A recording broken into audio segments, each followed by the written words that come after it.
students, welcome again to my channel, DNA.12 Education. Students, today we are going to discuss about new topic in chemistry, sifat koligatif larutan. Apa sih sifat koligatif larutan itu? Sifat larutan yang tidak bergantung pada jenis zat terlarut, tetapi hanya bergantung pada konsentrasi partikel zat terlarutnya. Itu disebut sifat koligatif larutan. Sifat koligatif larutan ini terdiri dari penurunan tekanan uap, kenaikan titik didih, penurunan titik beku, dan tekanan osmotik.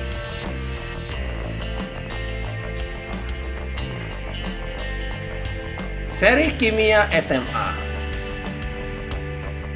This video is presented by DNA.12 Education.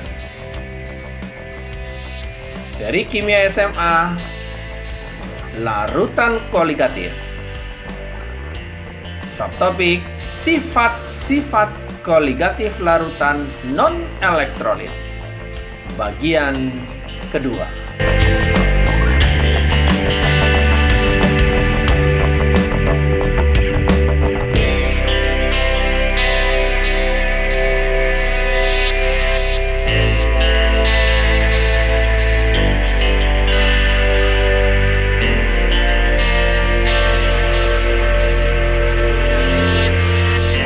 Students, yuk kita langsung saja membahas sifat-sifat koligatif larutan.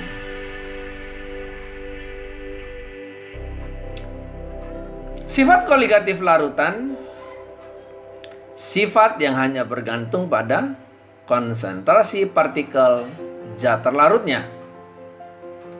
Sifat larutan yang tidak bergantung pada jenis zat terlarut, tetapi hanya bergantung pada konsentrasi partikel zat terlarutnya. Sifat koligatif merupakan sifat yang hanya memandang kuantitas, bukan kualitas. Jelas ya sampai sini? Jadi tergantung pada konsentrasi zat terlarutnya. Apa saja sifat koligatif larutan itu? Yang pertama kita akan bahas penurunan tekanan uap. Dilambangkan dengan delta P. Yang kedua, kenaikan titik didih, boiling point elevation, delta TB. Yang ketiga adalah penurunan titik beku, freezing point depression atau delta TF. Dan yang keempat, tekanan osmotik atau pi. Keempat, sifat koligatif larutan ini akan kita bahas satu persatu ya. Nah, kita mau lihat dulu nih. Ternyata sifat-sifat koligatif ini bisa dilihat pada diagram fase berikut ini. Diagram fase yang dimaksud adalah diagram fase pada pelarut murni terhadap larutan tertentu. Nah, pada kali ini kita akan membandingkannya ke larutan non-elektrolit. Oke, kita lihat yuk diagram fase air dan larutan. Diagram fase ini membandingkan dua besaran yaitu tekanan dan temperatur. Nah, ini adalah diagram fase pada pelarut murni. Ya, titik temunya disebut dengan titik equilibrium antara fase pada cairan gas. Sedangkan diagram yang warna biru adalah diagram fase pada larutan. Pada satu ATM, apabila kita menarik garis lurus secara horizontal, maka akan terjadi titik potong. Yang pertama pada pelarut murninya, kita akan dapatkan titik didih pelarut murni atau boiling point. Tentunya titik didih pelarut murni adalah 100 derajat Celcius. Sedangkan yang kedua adalah titik potong terhadap diagram warna biru, yaitu titik didih larutan yang sudah mengandung zat terlarut. Tentu di atas 100 derajat Celcius. Selisih antara boiling point air murni dan boiling point larutan kita sebut dengan delta TB. Jelas ya? Sedangkan pada sebelah kiri juga terdapat titik potong. Yang pertama adalah titik potong pada pelarut murni, tentunya titik beku pada 0 derajat Celcius. Sedangkan pada larutan tentunya di bawah 0 derajat Celcius. Nah, ternyata titik freezing point atau titik beku larutan di bawah 0 derajat Celcius. Ya, kita misalkan min 2 derajat Celcius. Nah, yang kita dapatkan adalah apa? Delta TB-nya berarti 2 derajat Celcius. Betul ya? Delta TF-nya kita dapatkan 0 dikurang min 2 derajat Celcius. Sama dengan 2 derajat Celcius. Sedangkan penurunan tekanan uap kita bisa dapatkan dari pada garis putus-putus yang berwarna hijau, kita katakan delta P. Oke, student, jelas ya? Nah, pada kali ini kita akan bahas satu persatu. Yang pertama, tekanan uap larutan. Tekanan uap larutan ini disebut juga dengan laju penguapan zat cair. Ya, tekanan uap ini adalah tekanan yang ditimbulkan oleh uap yang secara termodinamika setimbang dengan fase kondensasi pada temperatur tertentu dalam suatu sistem tertutup. Tekanan uap disebut juga dengan kesetimbangan tekanan uap, merupakan sebuah indikasi adanya laju penguapan zat cair atau disebut dengan volatilitas. Menurut hukum Raoult atau Raoult's Law, dikatakan begini. Yang pertama apa sih? Penurunan tekanan uap jenuh tidak bergantung pada jenis zat yang dilarutkan, tetapi tergantung pada jumlah partikel zat terlarut. Ya. Yang kedua, penurunan tekanan uap jenuh berbanding lurus dengan fraksi mol zat yang dilarutkan. Nah, pada kali ini kita menemukan istilah fraksi mol. Artinya semakin banyak zat terlarut ditambahkan, maka penurunan tekanan uap akan semakin besar. Artinya makin sulit menguap. Nah, rumusnya P larutan adalah fraksi pelarut dikali P0 pelarut murni. P0 itu tekanan uap murni ya. Sedangkan yang kedua, penurunan tekanan uap sama dengan fraksi zat terlarut dikali tekanan uap pelarut murni, atau delta P sama dengan X zat terlarut dikali P0 pelarut murni. Jelas ya? Jadi tolong membedakan antara tekanan uap larutan dan turunan tekanan uap. Ya, penurunan tekanan uap.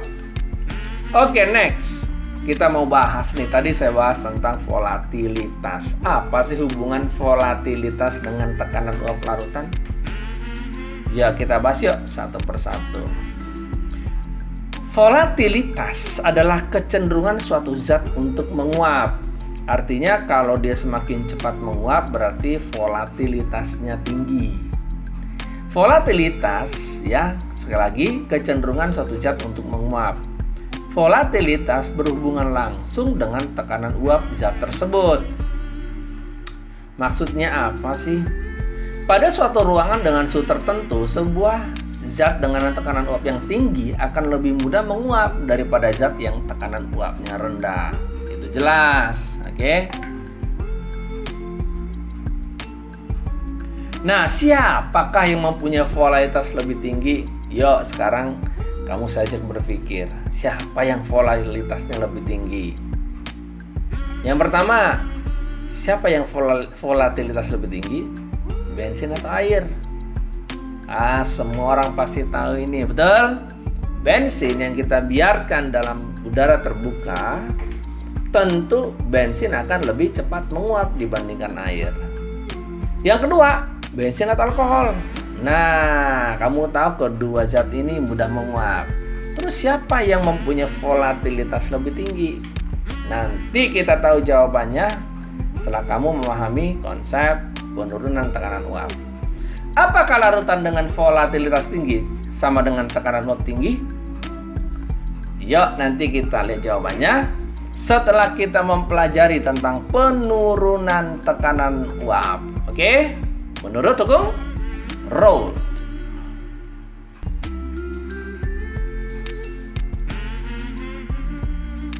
Yuk, saya beri kamu contoh menghitung tekanan uap dan penurunan tekanan uap.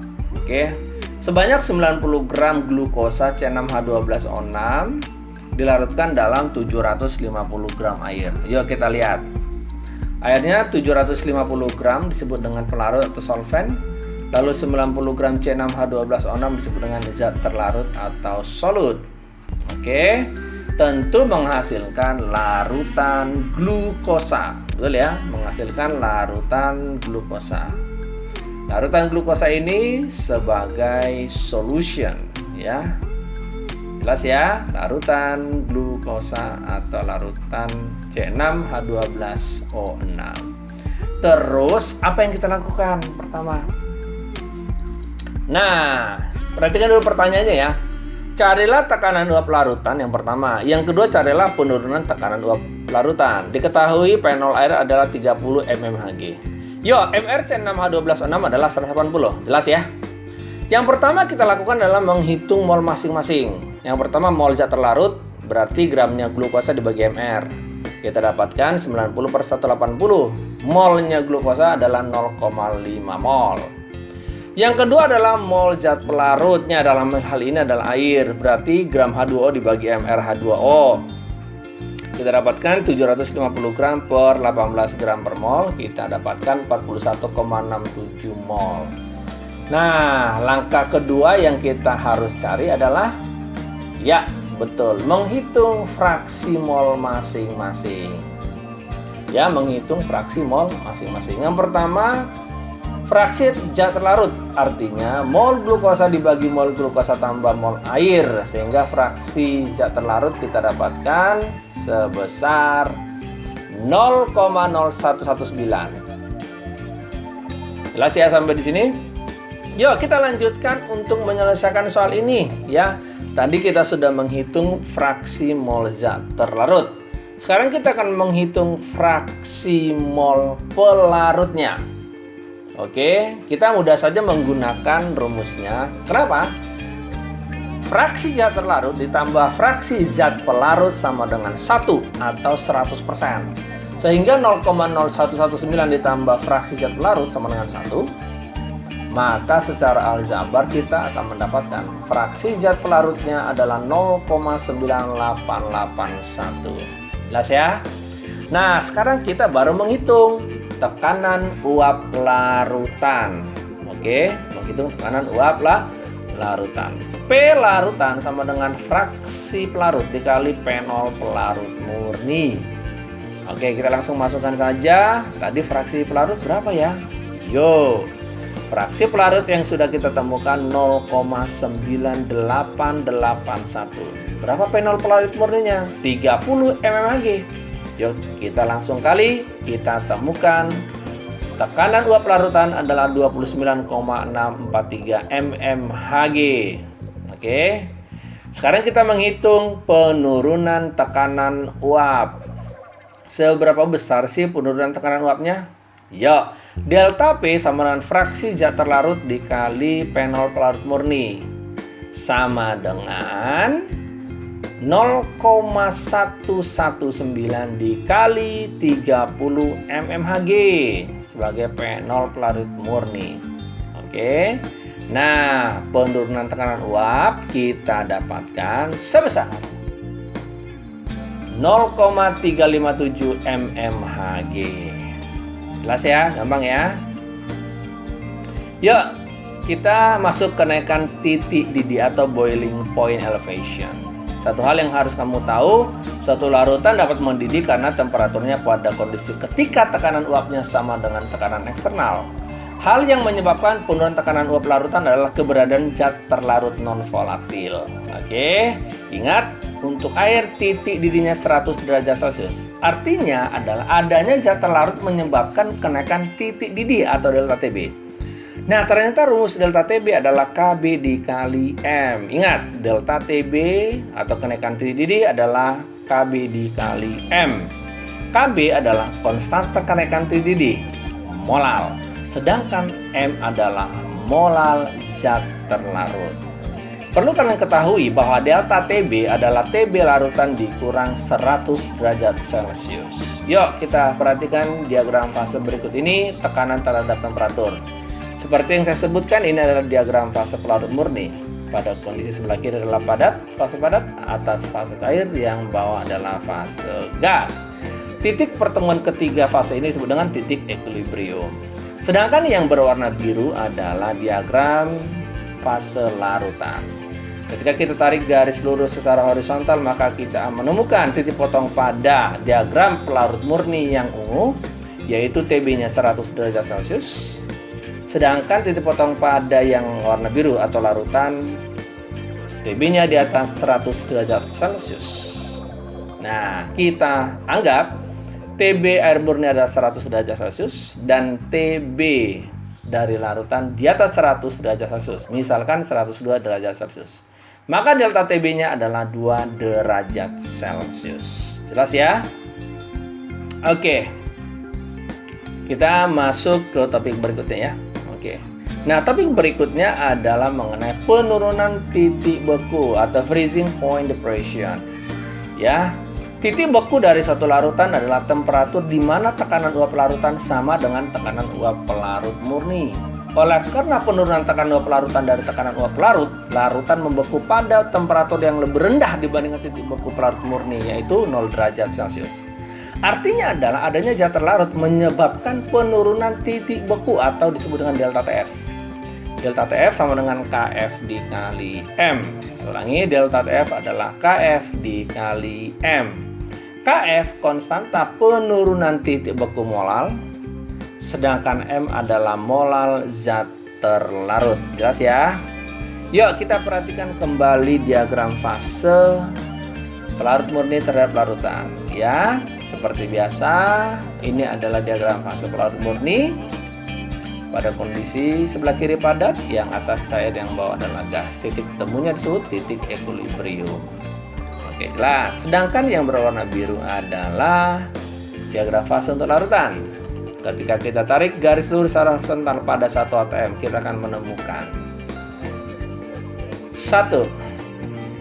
Titik beku air murni terjadi pada 0 derajat Celcius. Ya, kita temukan titik beku pelarut murni adalah 0 derajat Celcius. Sedangkan titik beku larutan adalah di bawah 0 derajat Celcius. Kita misalkan di situ minus 2 derajat Celcius. Sehingga delta TF sama dengan 0 derajat Celcius dikurang TF larutan. Maka kita akan temukan delta TF-nya adalah 0 dikurang minus 2 atau sebesar 2 derajat Celcius. Jelas ya sampai di sini? Oke, sudah kita lanjutkan.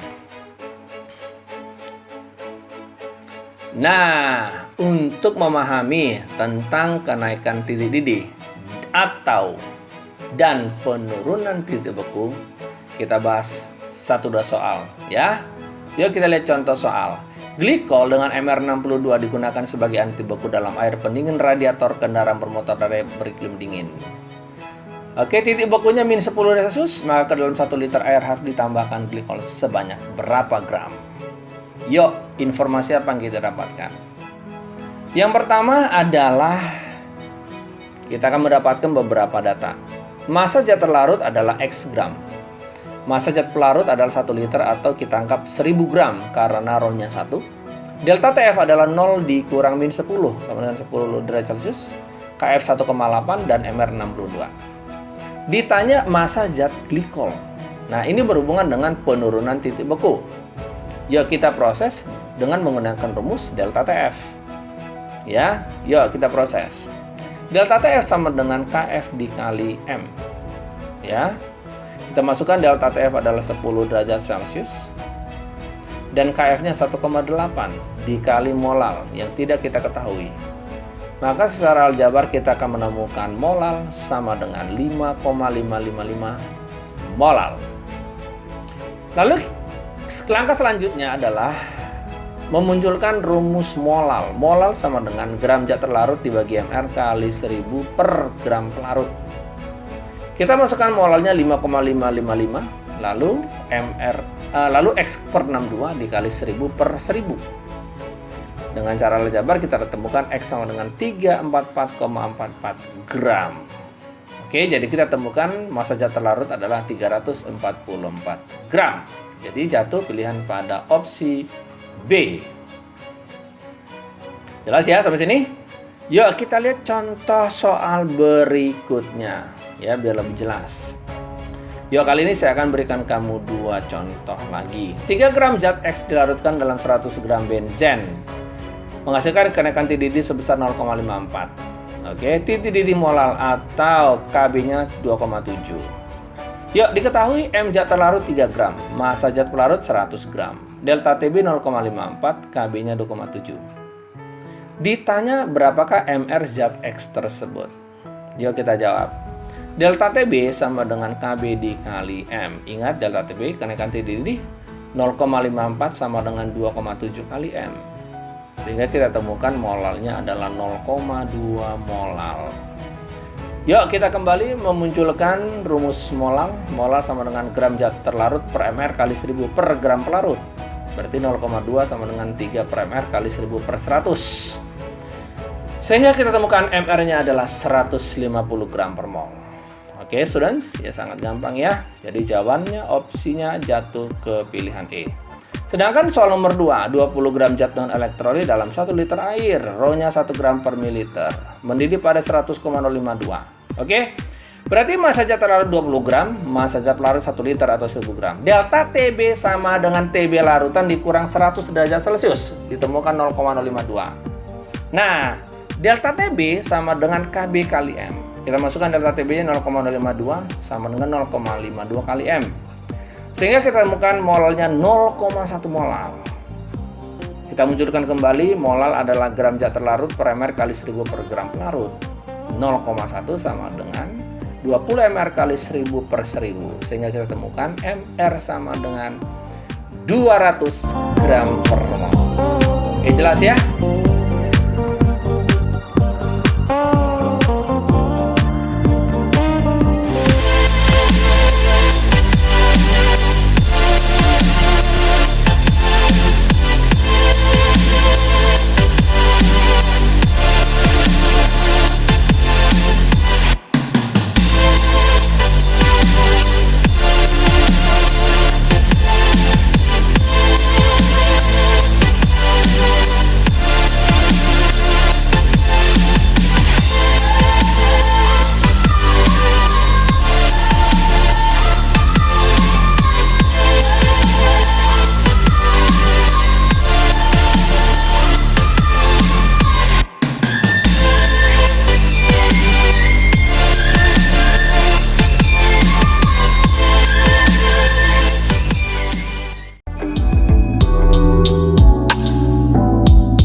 From John Paul School, and I will start my 7th grade this year.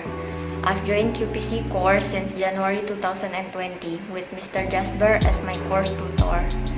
Mr. Jasper did not only teach me the proper techniques of both maths and mathematica, but he teach me how to learn independently and how to stick into a problem to find ways of solving it. The course materials were good and it's based on my school curriculum. And the mentor approaching is also good. During the pandemic of COVID-19, we studied via the internet and it's also good. And I think Mr. Jasper is very good and it's a solid course. I learned a lot. Thanks, sir. Hai, nama saya Cassius Nathanael. Saya adalah seorang siswa kelas 6 SD Penabur Harapan Indah Bekasi. Les di Bimbel QPC sangat menyenangkan karena konsepnya fun learning. Cara mengajarnya pun asik dan tidak membosankan. Selama les di Bimbel QPC, saya menjadi lebih mudah untuk mengerjakan soal-soal matematika. Karena di sini kita akan diberikan rumus-rumus jitu yang mudah dipelajari. Oke? Salam. Halo, salam pelajar. Nama saya Pascual Clayton. Saya siswa Kolese Kanisius angkatan 21. Saya di sini untuk memberi testimoni saya mengenai proses belajar saya di QPC selama masa karantina lockdown ini. Pertama, jelas belajarnya jadi lebih susah karena harus belajar online. Namun, saya berterima kasih mempunyai QPC untuk membimbing saya melewati perjalanan belajar online saya. Saya sama sekali belum familiar dengan proses belajar online. Saya sangat perlu bimbingan dan saya berterima kasih akan adanya QPC di situ untuk membimbing saya. Nilai saya pun akhirnya berhasil kekejar.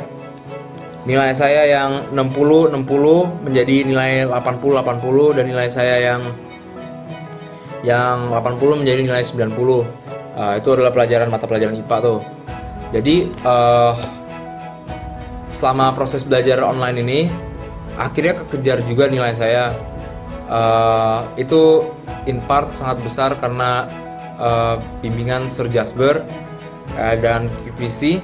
Setiap malam kami belajar bersama untuk mempersiapkan diri untuk esok pagi belajar online. Jadi nilainya aman selama belajar online ini di QPC. Semuanya aman dan bahkan lebih meningkat kalau di kasus saya. Sekian dari saya, terima kasih. Salam pelajar.